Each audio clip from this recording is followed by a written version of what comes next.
नमस्कार, मैं हूं सत्यपाल और आप देख रहे हैं CWB हिंदी न्यूज। शक संवत 1946 विक्रम संवत 2081 आज कार्तिक मास के कृष्ण पक्ष की नवमी तिथि और दिन शुक्रवार है। तदनुसार अंग्रेजी तारीख 25 अक्टूबर सन 2024। सबसे पहले आज की सुर्खियां। किसानों के लिए खुशखबरी, मोदी सरकार ने दिया दिवाली तोहफा। हरियाणा विधानसभा चुनाव में मिली हार पर कांग्रेस ने तैयार की प्रारंभिक रिपोर्ट, हुए चौंकाने वाले खुलासे। हरियाणा में कपास उत्पादक किसानों के लिए खुशखबरी, रिकॉर्ड स्तर पर पहुंचा भाव, बताएंगे पूरी अपडेट। बिजली बोर्ड ग्रुप सी और ग्रुप डी कर्मचारियों पर हरियाणा सरकार हुई मेहरबान, दिवाली गिफ्ट में तोहफा। CBSE बोर्ड के 10वीं और 12वीं प्रैक्टिकल एग्जाम्स की हुई घोषणा, बताएंगे पूरी खबर। महेंद्रगढ़ में 30 किलोमीटर तक फैली दोहन नदी को किया जाएगा पुनर्जीवित, भूजल स्तर में होगा सुधार। रानी रामपाल ने हॉकी से लिया संन्यास, बोली जब तक खेली दिल से खेली, अलविदा कहना कठिन फैसला। हरियाणा की सरकारी नौकरियों में अब खत्म होंगे झंझट, CET के नियमों में भी होगा बदलाव। कश्मीर में सेना के वाहन पर आतंकी हमला, 2 जवान शहीद, 6 घायल, 3 से ज्यादा आतंकियों के शामिल होने की आशंका। जस्टिन ट्रूडो के इस्तीफे की मांग, 4 दिन का अल्टीमेटम। कनाडा में PM के खिलाफ हुए 24 सांसद, कहा रिजाइन नहीं तो विद्रोह करेंगे। और ओडिशा के तट पर साइक्लोन दाना का लैंडफॉल शुरू, तेज हवा बारिश जारी। कोलकाता एयरपोर्ट सुबह 9 बजे तक बंद, बंगाल समेत 7 राज्यों पर पड़ा असर। और अब खबरें विस्तार से। हरियाणा में मौसम नए नए रंग दिखा रहा है। अक्टूबर के महीने में जून जुलाई जैसी गर्मी का एहसास होने लगा है तो कभी ठंड महसूस होने पर पंखे तक बंद करने पड़ रहे हैं। ऐसा मौसम बीमारियों को भी न्योता देता है। मौसम विभाग द्वारा दी गई जानकारी के अनुसार बता दें कि प्रदेश में 29 अक्टूबर तक मौसम साफ रहने का अनुमान बताया गया है। इससे बीच तापमान में भारी गिरावट भी देखी जा सकती है। बात करें अगर न्यूनतम तापमान की तो वह 19 डिग्री सेल्सियस तक रह सकता है। आज प्रदेश का अधिकतम तापमान 34 डिग्री सेल्सियस और न्यूनतम तापमान 19 डिग्री सेल्सियस के बीच रहने की संभावना जताई गई है। प्रदेश के 10 शहरों में AQI 300 और 3 जिलों में AQI 400 को पार कर गया है। प्रदेश में प्रदूषण से हेल्थ इमरजेंसी जैसे हालात बने हुए हैं। एम्स के पूर्व डायरेक्टर का कहना है कि प्रदूषण के चलते कोविड से भी ज्यादा खतरनाक स्थिति बन चुकी है। डॉक्टरों का मानना है कि अगर किसी जगह AQI 500 से ऊपर है तो इसका मतलब यह है कि ऐसी हवा में सांस लेना एक दिन में 25 से 30 सिगरेट पीने के बराबर है। राष्ट्रीय आपदा प्रबंधन प्राधिकरण दिल्ली में मल्टीटास्क स्टाफ व प्रोजेक्ट सहायक के पदों पर भर्ती के लिए आवेदन मांगे गए हैं। ये भर्तियां अस्थायी आधार पर की जा रही हैं। जो भी उम्मीदवार इन पदों के लिए इच्छुक हैं वह अपने आवेदन भेज सकते हैं। आवेदन करने की आखिरी तारीख 7 नवंबर 2024 है। MTS के पदों के लिए उम्मीदवार 10वीं पास होनी चाहिए, तो वहीं प्रोजेक्ट सहायक के लिए आवेदक स्नातक पास होने चाहिए। किसी भी वर्ग के उम्मीदवारों को कोई भी आवेदन शुल्क जमा नहीं करना होगा। न्यूनतम आयु 18 वर्ष और अधिकतम आयु 40 वर्ष तय की गई है। इन पदों के लिए आपको ऑफलाइन आवेदन भेजने होंगे। अधिक जानकारी के लिए आप ऑफिशियल वेबसाइट पर विजिट कर सकते हैं।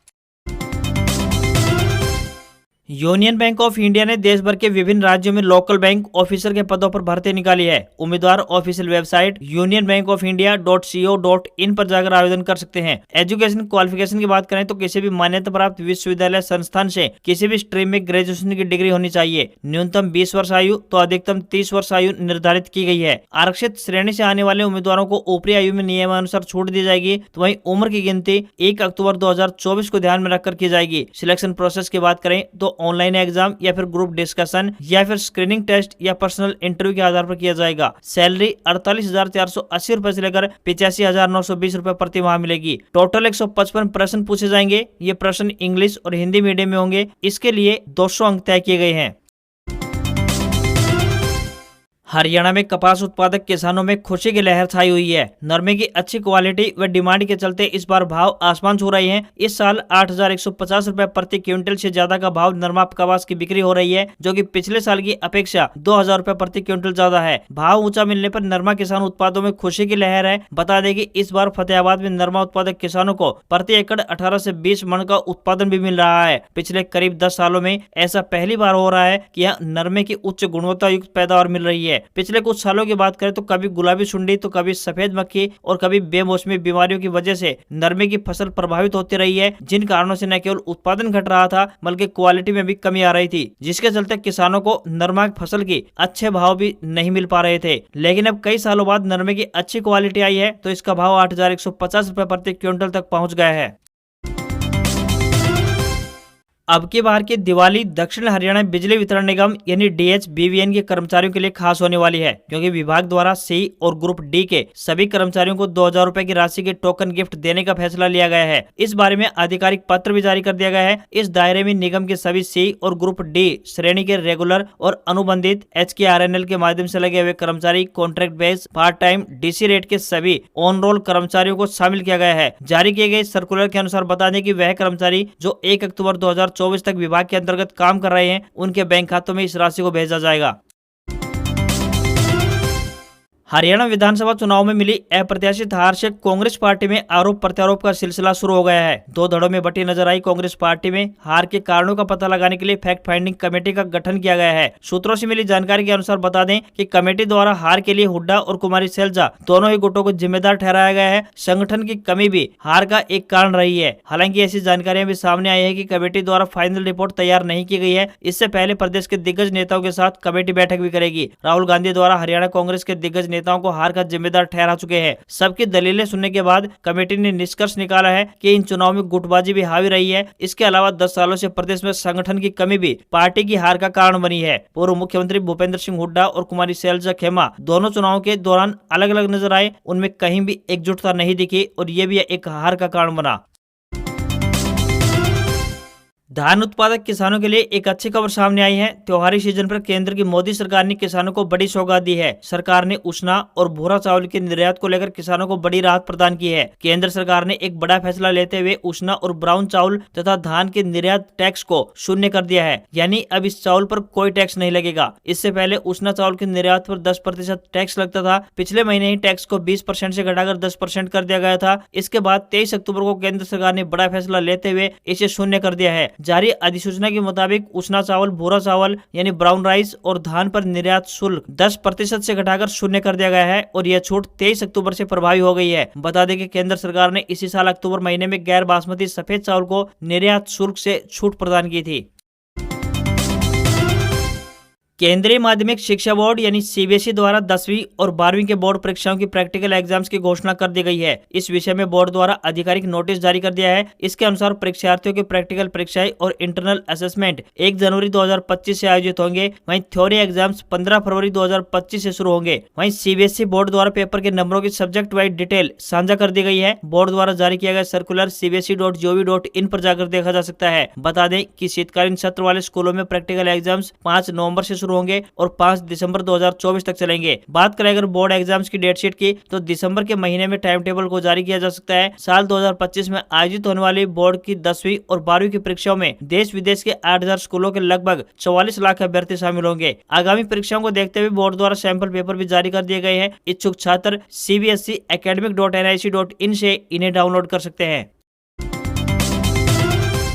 हरियाणा विधानसभा चुनाव में मिली अप्रत्याशित जीत के बाद भारतीय जनता पार्टी यानी बीजेपी काफी उत्साहित नजर आ रही है। सीएम नायब सिंह सैनी समेत तमाम नेता ग्राउंड स्तर पर काम करते हुए देखे जा रहे हैं। इसी क्रम में मुख्यमंत्री द्वारा नगर निकाय की बैठक का आयोजन किया गया। इस दौरान उन्होंने प्रॉपर्टी ID की कमियों को दुरुस्त करने, शहरी क्षेत्रों में सड़कों पर आवारा पशुओं को हटाने, साफ सफाई की व्यवस्था ठीक करने के निर्देश जारी कर दिए हैं। उन्होंने कहा है कि जो कर्मचारी अच्छा काम करेंगे उन्हें सम्मानित भी किया जाएगा। साथ ही जो कर्मचारी लापरवाही करेंगे उन पर सख्त एक्शन भी लिया जाएगा। मुख्यमंत्री ने सभी नगर निकायों का सोशल मीडिया अकाउंट बनाने के निर्देश दिए हैं, जिसे रेगुलर अपडेट करना जरूरी होगा। इसी अकाउंट पर निकायों द्वारा किए जा रहे काम और पब्लिक से जुड़ी समस्याओं को भी अपडेट किया जाएगा। राजनीतिक गलियारों में यह चर्चा है कि निकाय चुनाव से पहले सरकार अपने पक्ष में माहौल बनाना चाह रही है। प्रदेश में 30 से अधिक निकायों में चुनाव होंगे, जिनमें बराड़ा, बवानीखेड़ा, लोहारू, शिवानी, फर्रुखनगर, नारनौत, जुलाना, बेरी, कलायत, शिवानी, इंद्री, नीलाखेड़ी, मंडी, अटेली, कनीना, तावड़ू, हथीन, कलानौर, खरखोदा और रादौर में चुनाव होने हैं।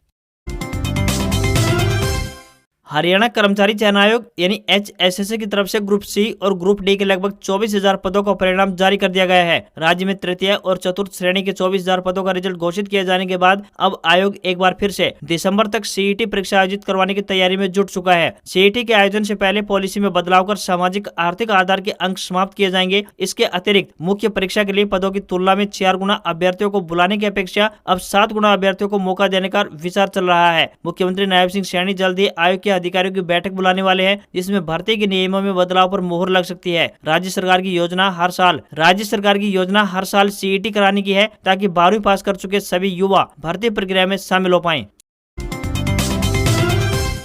चरखी दादरी स्थित जनता कॉलेज चौधरी बंसीलाल विश्वविद्यालय के युवा महोत्सव की मेजबानी के लिए तैयार है। 3 दिन तक चलने वाले कार्यक्रम के लिए कॉलेज में 4 स्टेज लगाए गए हैं और महाविद्यालय प्रबंधन समिति ने तमाम व्यवस्थाएं कर दी है। शुक्रवार सुबह यानी आज सुबह 10:30 बजे 3 दिवसीय कार्यक्रम का शुभारंभ किया जाएगा। इसमें दादरी व भिवानी के CBLU एडेड 27 कॉलेजों के 650 विद्यार्थी भाग लेंगे। कॉलेज का मुख्य द्वार प्रवेश द्वार को फूलों से सजाया गया है। महोत्सव के लिए कॉलेज के ऑडिटोरियम में मुख्य स्टेज बनाया गया है। इस स्टेज पर नृत्य, सांस्कृतिक गतिविधियां और पुरस्कार वितरण किया जाएगा। इनके एक प्रांगण में स्टेज लगाया गया है, वहां पर गायन संबंधी कार्यक्रम करवाए जाएंगे। युवा महोत्सव में थिएटर, एकांकी, मूक नाटक, डांस, लघु नाटक, भारतीय व अन्य सांस्कृतिक नृत्य, भाषण, विशेष भाषाओं और बोलियों में कविताएं, पेंटिंग, रंगोली, कोलाज, मिट्टी कलाकृतियां समेत अन्य 38 विधाओं में ये गतिविधियां करवाई जाएंगी। नहर एवं सिंचाई विभाग दोहान नदी को पुनर्जीवित करने के लिए शुरू की गई 2 परियोजनाएं क्षेत्र के 20 से अधिक गांवों के गिरते भूजल स्तर के लिए किसी वरदान से कम नहीं है। विभाग की ओर से 50 वर्षों से अधिक अस्तित्व की लड़ाई लड़ रही 30 किलोमीटर क्षेत्र में फैली दक्षिण हरियाणा के दोहान नदी को पुनर्जीवित करने के लिए 120 क्यूसेक नहरी पानी छोड़ने की परियोजना तैयार कर ली गई है। विभाग की ओर से इन 2 परियोजनाओं पर कुल मिलाकर 28 करोड़ रुपए खर्च किए जाएंगे। महेंद्रगढ़ जिले में आने वाली दोहान नदी क्षेत्र में पानी पहुँचने से 20 से अधिक गाँवों का इसका सीधा लाभ पहुँचेगा। सिंचाई विभाग की ओर से जवाहरलाल नेहरू नहर यानी JLN के NB1 झगड़ोली पंप हाउस से 60 क्यूसेक पानी की क्षमता वाली भूमिगत पाइपलाइन दबाकर गांव माजरा दोहान क्षेत्र में छोड़ा जाएगा। इस समय युद्ध स्तर पर इस परियोजना पर काम चल रहा है तथा अंतिम चरण में है। वहीं दूसरी परियोजना की तहत बात करें तो 4.5 किलोमीटर लंबी भूमिगत लाइन दबाकर भगड़ाना गाँव के दोहान नदी क्षेत्र में 60 क्यूसेक पानी पहुँचाया जाएगा। नवम्बर माह तक इस पर काम शुरू कर दिया जाएगा। डार्क जोन में शामिल महेंद्रगढ़ क्षेत्र के इन गाँव के लिए ये दोनों ही परियोजनाएं किसी वरदान से कम नहीं है। साथ ही अपने अस्तित्व की लड़ाई लड़ रही दोहान नदी को भी नया जीवनदान मिल सकेगा।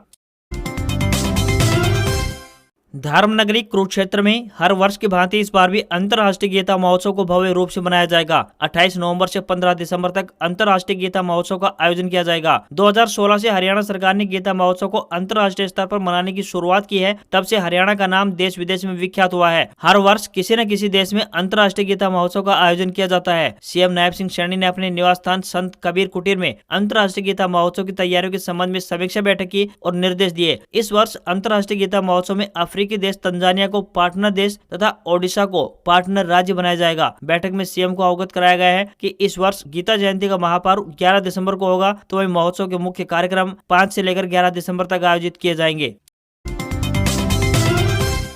होंडा मोटरसाइकिल एंड स्कूटर ने अपने प्रीमियम बाइक होंडा CB300F को भारत में लॉन्च कर दिया है। कंपनी ने इसकी कीमत 1,70,000 रुपए रखी है। होंडा CB300F के लिए बुकिंग शुरू कर दी गई है। ग्राहक होंडा के बिग विंग शोरूम से भी नई बाइक के लिए ऑर्डर दे सकते हैं। खास बात यह है कि बाइक 300 सीसी सेगमेंट में E85 फ्यूल से चलने वाली देश की पहली बाइक है। कंपनी ने फ्लैक्स फ्यूल बाइक को पहली बार इसी साल दिल्ली में हुए भारत मोबिलिटी शो में पेश किया था। 300 सीसी सेगमेंट में इसका मुकाबला कवासाकी निंजा 300 से रहेगा। फ्लैक्स फ्यूल इंजन के अलावा कंपनी ने बाइक में किसी भी तरह का कोई बदलाव नहीं किया गया है। इसका लुक, डिजाइन और हार्डवेयर पहले जैसा ही है। इसमें LED headlight, muscular body work देखने को भी मिलता है। इसके फ्रंट को थोड़ा और शार्प बनाया गया है, जो कि इसे स्पोर्टी अपील प्रदान करता है। इस बाइक को 2 कलर ऑप्शन में पेश किया गया है, जिसमें रेड और ग्रे कलर शामिल है। इसके डिस्प्ले में एक इथेनॉल इंडिकेटर भी दिया गया है।